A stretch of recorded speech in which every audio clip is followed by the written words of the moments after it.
முதல் சம்பவமாக பார்க்குறது எது அப்படின்னு பார்த்தீங்கன்னா, இந்த துல் கலசா அப்படின்னு சொல்லி ஒரு கடவுள்.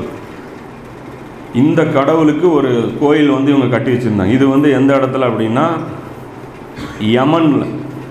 யமனுடைய காபா அப்படின்னு சொல்லி காபத்துல்லாவுக்கு போட்டியாக ஒரு காபத்துல்லா அவங்க வச்சுருந்தாங்க ஏற்கனவே.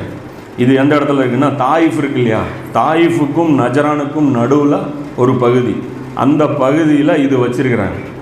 இது சம்பந்தமாக நபி ஸல்லல்லாஹு அலைஹி வஸல்லம் ஜரீர் பின் அப்துல்லா அப்படின்னு நபித்தோழர் அறிவிக்கக்கூடிய ஒரு ஹதீஸ். இது புகாரியில் இந்த ஹதீஸ் வந்து இருக்குது. இது வந்து புகாரியில் இந்த ஹதீஸ் வருது. ரசூலுல்லாஹ் ஒரு நாள் பயான் பண்ணுறாங்க, குத்பா மிம்பரில் ஏறி நபி ஸல்லல்லாஹு அலைஹி வஸல்லம் பயான் பண்ணுறாங்க.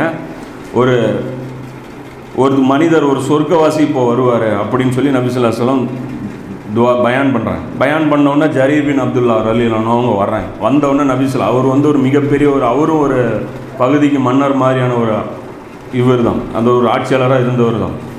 அப்போ அவரை கூப்பிட்டு ரசூலுல்லாஹ் சொல்கிறாங்க, துல் கலசாவின் கவலையிலிருந்து என்னை விடுவிக்க மாட்டீர்களா அப்படின்னு சொல்லி ரசூலுல்லாஹ் சொல்கிறாங்க. இந்த கோயில் வந்து எனக்கு ரொம்ப டிஸ்டர்பன்ஸ் தருது, இந்த சிந்தனையிலிருந்து என்னை வந்து விடுவிக்க மாட்டீங்களா அப்படின்னு சொல்லி கேட்குறாங்க. அப்போது வந்து உடனே இந்த நபித்தோழர் வந்து 150 வீரர்களோட புறப்பட்டு, ஏன்னா கோயில்னால் வெறும் கோயிலை மட்டும் அப்புறப்படுத்துறது வேலை இல்லை, அது ப்ரொடெக்ட் பண்ணுறதுக்கு ஒரு படை இருக்கும், அந்த ஊர்வாசிகள் இருப்பாங்க, அந்த ப்ரொடெக்ட் பண்ணுறதுக்கு ஒரு படை இருக்கும், அதையும் சேர்த்து தாக்கணுங்கிறதுக்காக 150 பேர் கொண்ட ஒரு படையை வந்து இவர் கூட்டிகிட்டு போகிறார். ஜரீர் பின் அப்துல்லா ரலியல்லாஹு அவங்க கூட்டிகிட்டு போகிறாங்க. கூட்டிகிட்டு போகும்போது அவர் சொல்கிறாரு, எனக்கு வந்து உடம்பு வந்து குதிரையில் ஏறி பிரயாணம் பண்ணுறதுக்கு எனக்கு பழக்கம் இல்லை, அதில் உட்காந்து போகிறதுக்கு என்னால் தெரியுறதில்ல, நான் ஒட்டகத்தில் பயணம் பண்ணி ஒரு பழக்கம் போல இருக்குது. அது சொல்கிறாங்க, என்னால் உட்காந்து ஸ்ட்ராங்காக பிடிச்சிக்க முடியாது குதிரைங்கப்போ. ரசூலுல்லாஹ் அவருடைய நெஞ்சில் அடித்து துவா செஞ்சு, இறைவா இவருக்கு உறுதியை கொடு அப்படின்னு சொல்லி ரசூலுல்லாஹ் துவா செய்கிறாங்க. அதுக்கப்புறம் அவர் ரொம்ப ஸ்ட்ராங்காக மாறிடுறார்.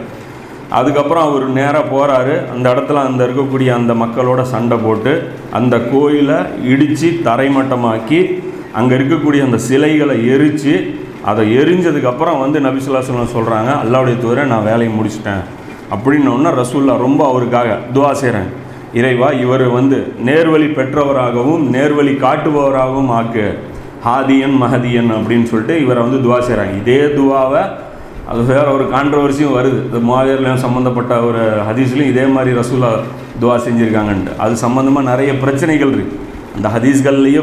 ஃபஸ்ட்டு அந்த ஹதீஸ் மேலே விமர்சனம் இருக்குது, இந்த ஹதீஸே வந்து பலவீனமான ஹதீஸு அப்படிங்கிறாங்க.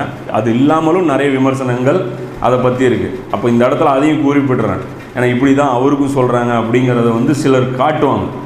அப்போ அந்த இடத்துல இது வந்து இந்த ஹதீஸ் புரிஞ்சுக்கிறேன். இந்த புகாரில் இந்த சம்பவம் எங்கே இருக்குன்னா 4355 அதிலிருந்து 57 வரைக்கும் 3 ஹதீஸ் தொடர்ச்சியாக இந்த சம்மந்தமாக வருது.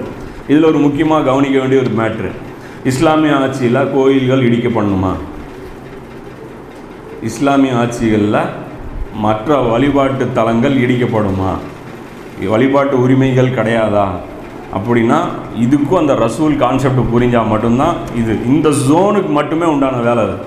அதாவது அரபு தீபகற்பத்தில் மட்டுமே எந்த காலகட்டத்திலையும் வழிபாட்டு தலம் கிடையாது, வழிபாட்டு உரிமை அந்த ஜோனில் கிடையாது. வெளியே போய் நீ என்ன வேணாலும் பண்ணி, ஒரு நில 100 கோயில் கட்டு, அல்ஹம்துலில்லாஹ் ஒரு பிரச்சனையும் இல்லை. இப்போ இங்கே முஸ்லீம் மன்னர்கள் கோயில் கட்டுறதுக்கு இதெல்லாம் கொடுத்தாங்க இல்லையா, அதெல்லாம் அனுமதி தான், ஒன்றும் பிரச்சனை கிடையாது. அவங்க வழிபாட்டு வந்து அவங்களுக்கு இடம் கொடுத்தாங்களே, இந்த மாதிரிலாம் பண்ணாங்களா, அதாவது இவங்க தானமாக கொடுக்கறது வேணால் ஹராமுன்னு சொல்லலாமே தவிர, ஆனால் வழிபாட்டு உரிமை இருக்குது. ஏன்னா உமர்லினுடைய ஆட்சி காலத்தில் இதெல்லாம் வருது. எது அந்த பைத்துல் முகத்தஸ் அந்த பகுதி, அதாவது இந்த கிஸ்ராவுடைய அந்த ஈரானும் இதுவும் கண்ட்ரோலில் வருது. அப்போ அந்த இடத்துலலாம் கோயில்கள் இடிக்கிறதோ வழிபாட்டு தலங்களை தகர்க்கிறதோ எந்த வேலையுமே அங்கே கிடையாது. இதை புரிஞ்சுக்கணும். அதான் சொல்கிறோம்ல, இது புரியல அப்படின்னா இந்த ஒரு ஹதீஸை காமிச்சு இஸ்லாத்துடைய எதிரிகள் ப்ராப்பகண்டா பண்ணுவாங்க. தவறாக கொண்டு போய் பிரச்சாரம், பாருங்கள் கோயிலில் போய் தட்டுறாங்களாம்மா, அவன் சிலையை வணங்கினா இவங்களுக்கு என்ன வந்துச்சு, இதை வச்சு தப்பாக பிரச்சாரம் பண்ணுவாங்க. இப்போ ஆர்எஸ்எஸ் மாதிரியான அமைப்புகள் வந்து இதை தான் பண்ணுறாங்க. இந்த ஹதீஸ்களை எடுத்துக்குவாங்க, இதை எடுத்து வச்சுவான், இவனுக்கு பதிலே தெரியாது. இவன் ஆய்வு பண்ணதெல்லாம் ஆட்டுறதா நீட்டுறதாங்கிறது மட்டும்தான். ஏன்னா இந்த ஆங்கிளில் இவன் சிந்திச்சதே கிடையாது. அதனால் கேட்டால் பேக்கும்பான், முழிப்பான். இது ஆலிம்களுக்கு இந்த நிலைமை தான், பதிலெலாம் சொல்ல தெரியாது. கேட்டால் குண்டக மண்டகம் வளருவான். ஆமாம் கோயில் இருக்கக்கூடாது தான், அது அல்லாஹ் தான் வணங்கணுமா. அப்போ அவன் நாட்டில் நாம் வாழ்ந்துட்டுருக்கோம், பள்ளியாசல் இருக்கலாமா, அப்போ திருப்பி அவன் போட்டானா மாட்டிக்குவாங்க. அப்போ அதெல்லாம் ரொம்ப சிக்கலான ஒரு சட்டம். இது பொறுத்த வரைக்கும் இந்த ரசூல் கான்செப்ட் எல்லாருக்கும் தெரியுமில்ல, அதனால் விளக்க வேண்டியதில்லை. எல்லாருக்கும் அந்த நபி ரசூலுங்கிற அந்த விஷயம் புரியும். அதனால் ரசூலுக்கு பகுதியில் மட்டும் கோயில்கள் கண்டிப்பாக இருக்கக்கூடாது. எந்த ஒரு இதுவும் ரசூலுக்கு எதிராக இருக்கக்கூடாது. இது ஒரு சம்பவம்.